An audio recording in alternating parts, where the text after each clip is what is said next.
Part 1 and 2, Beyond Good and Evil, Nietzsche's Philosophy of the Future. Imagine standing at the edge of a cliff, staring out into a vast, open abyss. Behind you lies the past, your beliefs, your culture, your morality, and ahead, only possibility. Now, ask yourself this. What if everything you believed about good and evil was just an illusion? Welcome to Beyond Good and Evil, one of the boldest philosophical works ever written. This is Friedrich Nietzsche, unfiltered and on fire. In this video, we're diving deep into his most daring ideas that challenge everything from religion and science to morality and even truth itself. But don't worry, this won't be a dry lecture. This is philosophy with teeth. Let's get into it. Part 1. Nietzsche's mission. Philosophy needs a reboot. Friedrich Nietzsche wasn't just another philosopher, he was a cultural detonator. In the late 19th century, Nietzsche looked around and saw a world shackled by outdated ideas. Ideas that had hardened into dogma. The church still clung to absolute truths. Philosophers tried to build neat little systems that explained everything. Scientists believed the universe could be fully measured and categorized. Nietzsche wasn't having any of it.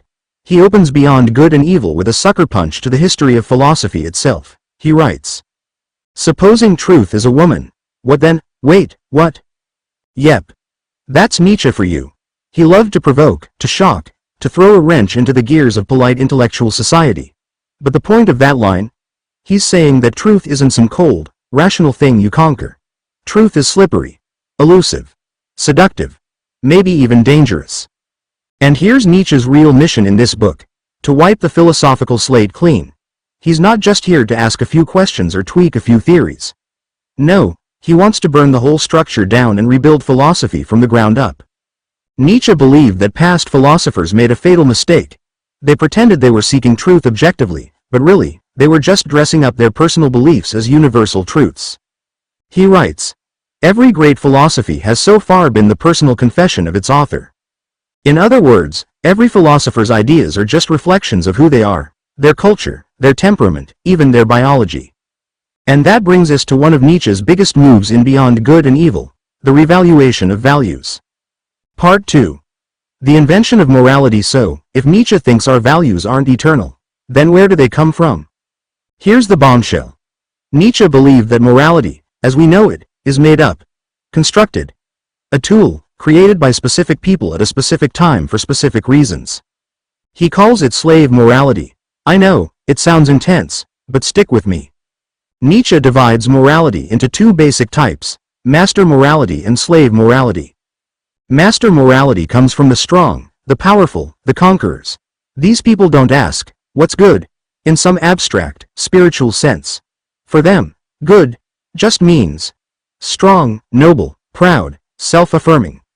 Evil, that's whatever is weak, cowardly, or beneath them. Slave morality, on the other hand, was born out of resentment. It came from the oppressed, the people who had no power, no wealth, no influence.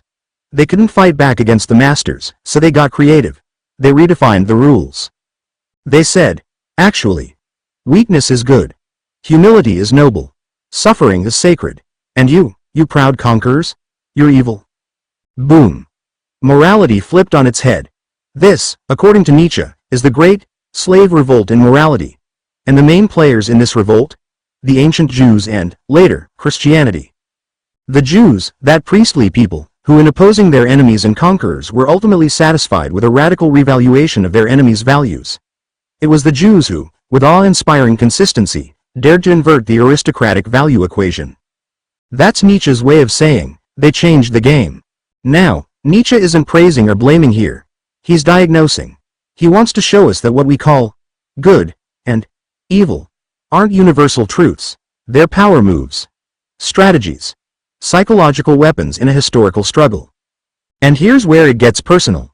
Nietzsche believed that modern Europe was drowning in slave morality. That everything, our politics, our education, our religion, was infected with values that encourage weakness, conformity, and guilt. He hated the way we glorify suffering, how we praise self-denial as virtue. To him, this wasn't morality, this was decay. The morality of herds. Nietzsche often talks about herd morality, the values of the majority, safety, obedience, equality. It sounds nice at first, but Nietzsche saw it as dangerous. Why? Because it crushes individuality. It levels everything down to the same bland standard. He writes, morality in Europe today is herd animal morality. And here's the twist. Nietzsche doesn't believe morality is bad in itself. In fact, he thinks we need morality. We're social creatures. We need rules, order, structure. But what he's saying is, we've chosen the wrong morality. The kind that makes people feel guilty for having power. That shames us for ambition. That calls greatness, pride, and pride as sin. Nietzsche thought we could do better, but before we can rebuild, we need to break free of our old ideas, go beyond good and evil. That's the whole point of this book's title, Beyond Good and Evil, the new starting point. Nietzsche wants to start from scratch, but instead of asking, what's right or wrong, he wants us to ask a totally different question. What is the value of our values? Let's slow that down. He's not saying, hey, murder is fine now, or do whatever you want. That's a common misreading of Nietzsche, by the way. He's saying, let's examine where our values come from. Let's ask, do they make us stronger? Do they encourage life, growth, creativity? Or do they suppress it? This shift is massive. It's like going from asking, is this the right thing to do? To asking, what kind of person does this action create?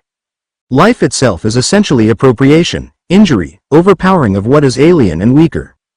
That's not a warm, fuzzy view of life, but Nietzsche sees it as honest. And that brings us to one of his most important and controversial ideas, the will to power. The will to power. Life's driving force, what drives life? Nietzsche's answer isn't survival, like Darwin said. It's not happiness. It's not even love. It's power. Now, don't get it twisted. Nietzsche doesn't mean political power or domination, necessarily. He means something deeper. The will to power is the inner drive of all living things to grow, expand, assert themselves, and become more. It's the desire to overcome obstacles, not just to survive, but to thrive. When you create something beautiful, take a risk, speak your truth, that's will to power in action. It's not about crushing others, it's about realizing your full potential. But here's the catch. Slave morality suppresses that drive. It says, don't stand out. Don't desire too much. Be humble. Be safe. Nietzsche's like, nah. Life is meant to be lived fiercely.